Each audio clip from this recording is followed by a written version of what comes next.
नमस्कार आणि welcome to the new blog of the Tanya Nikhil. मी तन्या तुमचं अगदी मनापासून स्वागत करते आपल्या आजच्या ब्लॉगमध्ये. तर आज मी सकाळी सकाळी ब्लॉग सुरू केला आहे. आज माझा वॉटर फास्टिंगचा 4था दिवस आहे आणि मला इतकं छान फील होतं आहे, म्हणजे मी शब्दात नाही सांगू शकत. इतकं काहीतरीच वेगळं फील होतं आहे मला बॉडीमध्ये. एकदम हलकं हलकं वाटतं आहे, माइंडला खूप क्लॅरिटी आहे. तर त्याचा आनंद तर काहीतरी वेगळाच आहे, जो मी शब्दात नाही सांगू शकत पूर्णपणे. आणि दुसरा आनंद असा आहे की आई येते, म्हणजे आई पप्पा दोघंही येत आहेत. माझा हात दुखत होता त्याच्यामुळे तिला मी असं पण म्हटलं होतं ये. आणि दुसरं रिझन हे पण आहे की निखिल त्याची बॅचलर लाईफ जगायला चालला आहे पुन्हा गोव्याला. ते मित्र चाललेत त्यांच्या ट्रिपला. तर म्हटलं असं पण मी एकटं नाही राहू शकत, तर तू ये. आणि माझं घरी जाणं शक्य नव्हतं, कारण 4 दिवसासाठी एवढा बॅगा घेऊन सखीला घेऊन जाणं, 2 दिवस सिन्नर 2 दिवस नाशिक नाही होत. आणि आमची आई ते येऊ शकत नव्हते, कारण आमचे समोरे पित्र आहेत. तसे आईकडे पण पित्र आहे, पण मग वहिनी आहे करायला. तर तिला म्हटलं तू ये, कारण मी सखीला घेऊन नाही येऊ शकत. त्यात माझं फास्टिंग चालू आहे, त्याच्यात मला ट्रॅव्हलिंग पण नाही करायचं आहे जास्त एवढं लांब. आणि फास्टिंगमध्ये सखीला एकटं इथे हँडल करणं पण सोपं नाही. तर तिला म्हटलं तू ये, कारण तू आल्यावर असं पण थोडं मला पण रिलॅक्स भेटेल.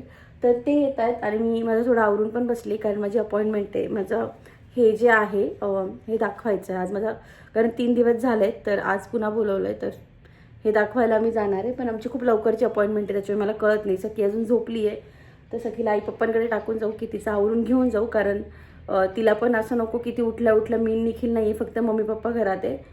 तर माझं खूप कन्फ्युजन आहे, पण निखिल आल्यावर काय तो डिसिजन घेते मी.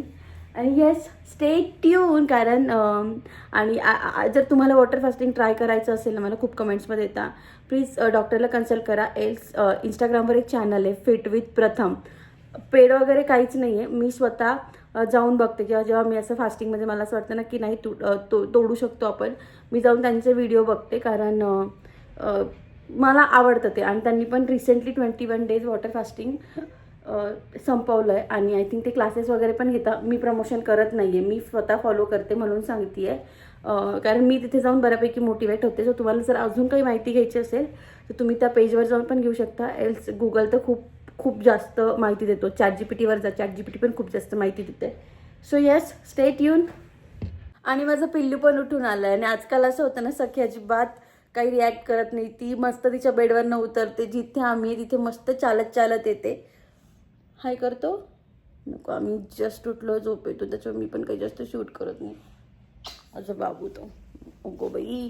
आणि सकाळी पापा नसला की आम्ही असं आईला चिटकतो, पापा असला की आम्ही आईकडे बघतही नाही, असं काही ते असतं. पण जेव्हा आई असते तेव्हा असं काहीतरी असतं, त्याच्यामुळे मी पण हा क्षण खूप एन्जॉय करून घेते. तर सकाळी उठल्या उठल्या आमच्या मॅडमचं एक असतं की तिला हे जे मी प्रोटीन बाईट्स बनवले होते ना, त्या एका बाईटचे असे 4-5 लाडू करून देते मी. झोपेतनं उठल्या उठल्या आम्ही काही मागत असो आईकडे, तर ते लाडू आहे. मी खाऊ लाडू? नाही, बोलायचं नाही. आमचं सगळं कॉन्सन्ट्रेशन लाडूवर असतं. आणि जर तुमच्याकडेही सखी एवढं लहान बाळ असेल ना, डू ट्राय दिस, कारण याच्यात कुठल्याही प्रकारचं पीठ नाही आहे. सगळे ड्रायफ्रुट्स, मखाना आणि ओट्स आहे. आणि ते लहान मुलांना इतके जास्त आवडतात आणि मुळात त्यांच्यासाठी खूप ते हेल्दी आहे. सखीचं वेट गेनही झालं आहे, आणि वेट गेनपेक्षा मुळात ती काहीतरी पौष्टिक खाते उठल्या उठल्या सकाळी. याची रेसिपी मी ऑलरेडी शेअर केली आपल्या मागच्या यूट्यूब ब्लॉगमध्ये, जेव्हा मी केले होते तेव्हा. पण ते असेही संपत आले, 4-5च राहिले, म्हणजे त्याच्यामुळे सखीचे 4-5च दिवस निघणार आहे. तर आई येतोपर्यंत मी ते पण ट्राय करणार आहे की तिच्याकडनंच करून घेऊ, पुन्हा हाताचं दुखणं नको म्हणून. तर मी पुन्हा एकदा रेसिपी शेअर करेल. पण तुमच्याकडे जर लहान बाळ असेल ना, किंवा लहान बाळ काय मोठेही खाऊ शकता, म्हणजे मी पण खायचे, आता फास्टिंग आहे म्हणून नाही, पण ते खूप छान आहेत, शरीरासाठी पण चांगले आहेत. आणि करतेच मी रेसिपी शेअर. जर तुम्हाला हवी असेल तर तुम्ही नक्की ट्राय करा. आणि या व्यतिरिक्त जे कोणी विचारताना सखीला काय खाऊ घालते, त्याच्या रेसिपी शेअर कर, तर मी तुम्हाला आधीही सांगितलं की आपण जे खातो तेच लहान बाळांना सवय लावा. आपण आपल्या घरात जो डाळ भात भाजीपोळी करणार आहे तेच काय ते खाऊ घाला. उगाचच त्यांना कारण मी यूट्यूबवर खूप साऱ्या रेसिपीज बघितल्या की हेल्दी पिझ्झा, हेल्दी नूडल्स, काही म्हणजे माझं असं म्हणणं आहे की हे 9 महिन्याच्या किंवा 1.5-2 वर्षाच्या बाळासाठी गरजेचं नाही आहे. त्यांना माहीतच नाही आहे पिझ्झा काय, नूडल्स काय, तर आपण अल्टरनेटिव्ह का शोधतोय त्याच्यासाठी. त्यांना आपण पालक अशी खायला देऊ शकतो, आणि खातात, कारण त्यांना चव माहीत नसते. त्यांना आपण जे देतो ते सगळं खातात. हे आपल्यावर आहे की आपण त्यांना काय देतो. तर तुमचं बाजार 2.5-3 वर्षाचं असेल ना, त्या पुढचं असेल, तर तुम्ही डेफिनेटली अशा गोष्टी त्यांना खाऊ घालू शकता, अल्टरनेटिव्स, कारण त्यांना त्यावेळेस नॉलेज यायला लागतं. या सखीला काय माहिती आहे की हे काय ते काय, तिला मी जे डाळ भात भाजी पोळी देते ती तेच खाते. सो तुमच्या घरात तुमच्या बाळाला तुम्ही जे करता तेच खाऊ घाला. मी सखीला normal idli, normal dosa, mix डाळींचा डोसा जे आपण खातो ना तेच खाऊ घालते.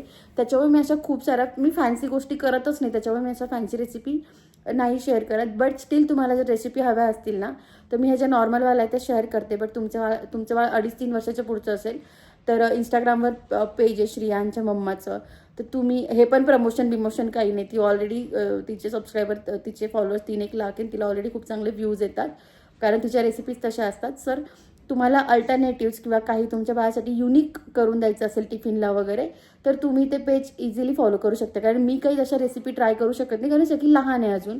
त्याच्यामुळे नॉर्मल डाळ भात भाजी पोळी खिचडी अशाच काही त्या आमच्या गोष्टी चालू आहे. तर हे जस्ट सांगायचं होतं कारण मला प्रत्येकाला DM मध्ये सेपरेट रिप्लाय नाही देता येत की खरं.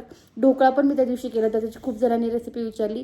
नॉर्मल ढोकळा जसं आपण घरी करतो तिला तोच आवडतो. इडलीची रेसिपी जसं आपण 3 वाट्या तांदूळ 1 वाटी उडदाची डाळ भिजवतो तीच इडली मी सखीला खाऊ घालते. तर मला फक्त एवढं सांगायचं होतं की मी काही वेगळं ट्रायच करत नाही म्हणून मी खूप साऱ्या रेसिपी शेअर नाही करत. निखिलला यायला लेट झालं म्हणून आम्ही खालच्या खालीच हॉस्पिटलला जायला निघालो. तर आजी बाबाला बघून सखी अशी पळत पळत गेली. तेही खुश होते, मीही खुश होते कारण इतकी छान रिॲक्शन दिली सखीने. तिला इतका आनंद होतो जेव्हा घरी कोणीतरी येतं. आईला आम्ही सांगून सांगून पेढे आण पेढे आण पेढे आण असं केलं होतं.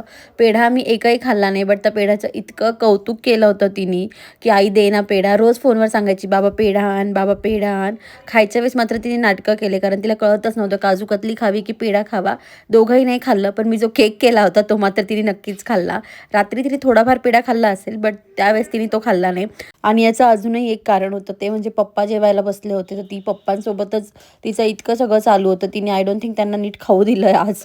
त्यांच्या दह्यामध्ये तिने तो राजगिऱ्याचा लाडू बुडवून बुडवून पार त्याचं दही म्हणजे वेगळंच काहीतरी करून टाकलं होतं. बट ते पण हौशीने खाऊ घालत होते, ती पण हौशीने खात होती. बेन म्हणजे ती खात होती. तर यांना यायला लेट झालं म्हणून मीच खाली गेली. आम्ही तसंच डॉक्टरकडे गेलो आणि आमचं जवळजवळ तासाभरात सगळं आवरूनही गेलो आणि आम्ही घरी आलो आता. तर सखीला आमच्याशी काहीच घेणं देणं नाही आहे. आजी बाबांच्याच मागे जेवण आहे. आता निखिल झोका देत होता. निखिल काय केलं सखीने तुझं? तात्या आणि आई आले होते ना ते तर किती एकाच दिवसासाठी आले होते तेव्हा पण तिचं सेम होतं. ती आमच्या दोघांकडे अजिबात बघत नव्हती आणि आता तर ती निखिलला काढून दिलं जा आई झोका देईल म्हणून. तर माहित नाही हे आजी बाबाचे लाड अवघड होत. तात्यांना सेम करते. खूप खूप जीव घेते दोघं आजी बाबांचा. माहित नाही जसं तात्यांना करते तसं करणार आहे बहुतेक. तात्या तर डायरेक्ट जमा होता सखी समोर आणि आज तसंच काहीतरी या दोघांचं पण होणार आहे असं वाटतंय. बट मला आराम मिळणार आहे याची मला आनंद आहे कारण आल्या आल्या निखिल मला बोलला तनया तुझ्या हातची खिचडी नको मी बोर झालो. स्वयंपाक पण आईकडे गेला आजचा म्हणजे खिचडीच केली जास्त काही नाही. पप्पांना उपवास होता, माझं तर फास्टिंग दोघांसाठीच करायची होती. त्याच्यामुळे असं काहीतरी सुरू झालंय. माझ्या आनंदाचे दिवस सुरू झाले. तर निखिलचे पण होणार आहे काय निखिल? तुझ्या आनंदाचा दिवस सुरू होणार आहे ना आजपासून. गोलू आजारी पडली आताच माधुरी मला सांगत होते पण जाणार आहे निखिल जाणार आहे. येताना आईनी काजू कतली आणि पेढे आणले होते. अतुल जे नाशिक साईडला राहतात त्यांना माहीत असेल की अतुलचे पेढे किंवा हे इतकं फेमस आहे. सोबतच सखीसाठी मोदकाचं सारण आणलं होतं. हे इतके सगळे पदार्थ आणले होते. पीठ दळून आणले होतं, भाज्या आणलेल्या होत्या. असं नाही की हे सगळं पुण्यात मिळत नाही, डेफिनेटली मिळतं. बट सासर माहेरून येताना नेहमी असं भरलेलं असतं. त्यांनाही असं होतं सखीला काय आणू काय नाही. आम्ही बऱ्याच लिमिटेशन्स ठेवले म्हणून खूप फळंसुद्धा आणले होते. तर असं काहीतरी हो नाही करता करता आणि ऑलमोस्ट कॅन्सल व्हायला आलेल्या ट्रिपसाठी निखिल फायनली निघालाय. किती मजा करणार आहेस तू? असं काहीच नाहीये, असं काहीच नाहीये. तो मज्जा करणार आहे. माझ्याकडे तो फोनही करेल. लेकीसाठीच त्याचं पहिल्यांदा निखिल कुठेतरी बाहेर जाताना असा होता की जाऊ की नको की जाऊ. आत्तापर्यंत त्यांचं ठरत नव्हतं बट निघाले ते. तर निघा बाय. तू शुभ काय तू चुप चला बाय करा बाय काका घोड आहे ती. लवकर या सांग, लवकर या सांग, लवकर या मन बेटा. सहज ना काय म्हणायचं सखी बाबांना काय म्हणायचं? बाबा म्हणायचं की आहो म्हणायचं? काय म्हणायचं? म्हणायचं बाबा. मी म्हणते ना, म्हणते अहो काय म्हणायचं, बाबा म्हणायचं की आहो म्हणायचं, काय म्हणायचं? बाबा ग हुशार आहे ग आणि बाबू आजी ते. काय म्हणते, आजी काय म्हणते ग? अहो तू तिथे काम करते, तू करत होती ते पायवरती करायचं. हाय सखी बघ, आपण मम्माला करून दाखव. हं, त्याच्यातच आमचा आनंद आहे. आंघोळ करणार आहे माहिती का तुला, उद्या बघा असं करणार आहे. आडगुल मडगुल सोन्या चकतगुल रुपयाच्या वाळा टाळ. परत करू परत परत परत परत. अबे हाताचं कर ग आई, हात असे केले. आडगुल मडगुल. ए सखी तुझ्या बांगड्या दे ना ग आईला, हे दे ना भाऊ मला, तुझ्या बांगड्या दे ना आईला. प्लीज. मग कोणाची बांगडी घ्यायची आपल्याला? तुला कोणाची बांगडी पाहिजे? हे देऊ मग, हे देऊ. नाही तुझी दे आईला, दे तुझी आई दे, तुझी दे बांगडी पटकन आईला. प्लीज दे ना, दे ना. ए असं नाही करायचा. तुझी बांगडी दे मला, दे. नाही नाही माझी देऊ, माझी देऊ. हो अशी घ्यायची. भामटी ती पक्की. फटका देऊ, माझी नाही मिळणार. आज खूप जास्त काही शूट नाही करता आलंय.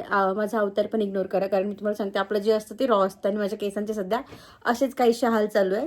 तर दुपारी मी तुम्हाला म्हटलं ना सखी एकदम अशी रडरड करत होती की आईच तू मला झोपव, तू मला झोपव, पण ती झोपतच नव्हती. तिच्या डोक्यात अशी भीती होती मे बी की मी झोपल्यावर निघून जातील, कारण गणपती बसवायच्या वेळेस आई तात्या आले होते ना. ती झोपली आणि ती उठल्यानंतर ते नव्हते, त्याच्यामुळे तिला असं वाटत होतं की आई बाबा जाता की काय. त्यामुळे ती झोईतनं जेव्हा खाली आली तेव्हा पण ती आईला म्हणायची बाबा दाखव ना, कारण पप्पा मधल्या बेडरूममध्ये झोपले होते दार लावून. तिला असं वाटायचं की बाबा निघून गेले की काय. तर असं हे कधी बघितलं ना, तिच्या दोघं साईडच्या आजी बाबांचा तिच्यावर खूप जास्त जीव आहे. तर असं वाटतं की यार आपण ऑफकोर्स पोट पाण्यासाठी पुण्यात आलो आहे, पण या गोष्टी मिस करतो आपण. म्हणजे हे जे आजी बाबाचं आणि लहान मुलाचं जे बॉन्डिंग असतं ना ते काहीतरी वेगळंच असतं. म्हणजे मी आता माझ्या मम्मी पप्पांना गौरीसोबत पाहिलं आहे, तर सखीसोबत बघते, किंवा आमचे तात्या खूप खूप कडक आहेत, बट जेव्हा ते सखीसोबत असतात तेव्हा ते लिटरली लहान बाळ असतात. म्हणजे आमच्या घरात मुलगी नाही, त्याच्यामुळे रुसणं फुगणं रागवणं तात्यांना सगळं माझ्याकडनं असतं जे काही असतं ते. तर मी तात्यांचा हा अवतार पहिल्यांदा बघितला. म्हणजे ते माझ्या बाबतीत थोडे सॉफ्ट आहेत, निखिलच्या बाबतीत ते अति सॉफ्ट आहेत, कारण त्यांचा निखिलवर खूप जास्त जीव आहे. पण निखिलपेक्षा पण 0.1% त्यांचा सखीवर नक्कीच जास्त जीव. म्हणजे त्यांचा तात्यांच्या असे रेग्युलर आम्हाला असे फोन नसायचे सकाळी संध्याकाळी. तात्या दिवसातनं एकदाच आमचा फोन व्हायचा 9:30 वाजता आमच्या सखी येण्याच्या आधी. आता तात्यांचे 4-5 फोन असतात दिवसभरात. तात्यांच्या प्रत्येकाचं असतं माझा सोन्या ग्रेट आहे, माझा सोन्या ग्रेट आहे. सो आम्ही कधी कधी मिस करतो. हे जर घरी असतो तर कदाचित सखीला पण अजून छान वातावरण भेटलं असतं आणि आम्हाला पण असं थोडं छान वाटलं असतं. सो जेव्हा अशा आजी बाबा वगैरे येतात तेव्हा आम्हाला ॲक्च्युली खूप छान वाटतं आणि तिथं इतकी एन्जॉय करते. म्हणजे तिला मी आणि निखिल डिरेक्टली नको होतं. मी तिला रागवते, निखिल तिला रागवत नाही, पण मी तिला रागवते काही चुकली का. त्याच्यामुळे आता तर तिला 2 असे खांदे भेटले की ती लगेच नाव सांगत होती बाबा मम्मा आई मम्मा. बट क्यूट वाटतं, हे जे काही आहे ते क्यूट वाटतं. अदर दॅन दॅट खूप जणांनी मला ॲपची लिंक विचारली फास्टिंगच्या. ॲपची लिंक शेअर होत नाही आहे, बट मी ते स्क्रीनशॉट टाकते शेजारी आणि खाली लिंक खाली नाव पण देते डिस्क्रिप्शनमध्ये. ती लिंक आय डोंट नो त्या ॲप स्टोअरवरनं शेअर नाही होते माझ्याकडनं. स्टील मी ट्राय करते परत एकदा, बट बेस्ट आहे ॲप. आणि अजून एक गोष्ट, आज जेव्हा मी खाली गेली सखीला घेऊन, आईने मला पाहिलं आणि आई मला म्हणते दीदी तू बारीक झाली. आणि मला इतका आनंद झाला, कारण तिने मला ऑफकोर्स 2 महिन्यानंतर पाहिलं आणि चांगला फीडबॅक होता. मी तिला रोज वेट वगैरे पाठवायची, तर तिचं असं म्हणणं होतं की ते वेट जाऊ दे, फॅट गेलं पाहिजे. बट तिला आज बघून छान वाटलं. बट तिने आज मला इतकं डिमोटिवेट केलं आहे दिवसभरात. तिचं असं होतं खाणं थोडं खाणं, पेढा खाते का थोडा, पेढ्याने काय होतं, अर्धाच खाणं, काजू कतली तर खा, एवढ्याने काय होतं. बरं तू तो केक केला आहे, तो तर शुगर फ्री, तो तरी खा. बाय द वे केक खूप जास्त ऑसम झाला आहे. माझे पप्पा केकच्या अगदी अपोजिट साईडचे, ज्यांना हे केक बिक पदार्थ आवडत नाही, भाजी भाकरीवाले ते, त्यांना इतका आवडला केक, इतका आवडला की ते म्हणे खरंच जे काही आहे म्हणजे तू जे केलं आहे ते बेस्ट आहे. सो मी तुम्हाला सांगेल, जर तुम्ही जी रेसिपी बघितली असेल तर नक्की ट्राय करा. मी जनरली तुम्हाला सांगत नाही माझ्या रेसिपी ट्राय करा, बट प्लीज ट्राय दॅट, कारण मला तर त्या टेक्स्चरवरनं तो खूप छान वाटत होता, बट तो असाही छान झाला आहे.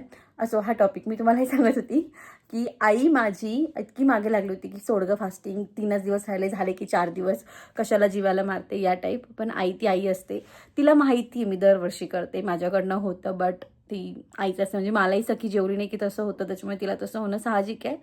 बट ठीक आहे, निखिल गेला आहे गोव्याला 2 दिवसांसाठी गेला असं आपण आत्ता तरी समजून चालू.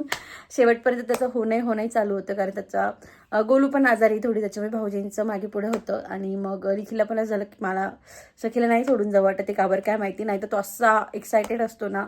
तो ॲक्च्युली लग्नाच्या आधी खूप सोलो ट्रिप करायचा आणि तो खूप फिरला आहे. तो ॲक्च्युली खूप जास्त फिरला आहे, त्याला खूप फिरायची आवड आहे. पण मी घर कोंबडी आहे. आम्ही त्याला नेहमी म्हणते तुला फिरायचं तर फिर, मला फोर्स नको करून, कारण मला ट्रॅव्हलिंग वगैरे एवढं आवडत नाही. मला असं वाटतं की इथल्या इथे काय फिरायचं ते बघू, इथला निसर्ग बघू, महाराष्ट्रात काय फिरायचं ते फिरू, किंवा जास्तीत जास्त फिरलो तर महाराष्ट्राचं थोडं बाहेर जाऊ. बाहेर जायची तर माझी मुळात अजिबात इच्छा नाही आहे, म्हणजे त्याची खूप इच्छा आहे बट माझी नाही आहे. पण बघू काय होतं पुढे ते. असो, तर मी तुम्हाला हे सांगत होती की आईने मला बऱ्याच वेळेस सांगितलं बट मी काही ब्रेक नाही केला आहे. 3 दिवस राहिले, आज 4था दिवस संपला आहे. तुम्हाला माझं बोलण्यावरच कळत असेल की मी खूप छान फील करते. या रिलेटेड खूप सारे क्वेश्चन येत आहे, बट मी 7 दिवसानंतर जेव्हा फास्टिंग संपेल त्यानंतर याबद्दल बोलेल की कशी कशी प्रोसेस होती, काय काय होतं.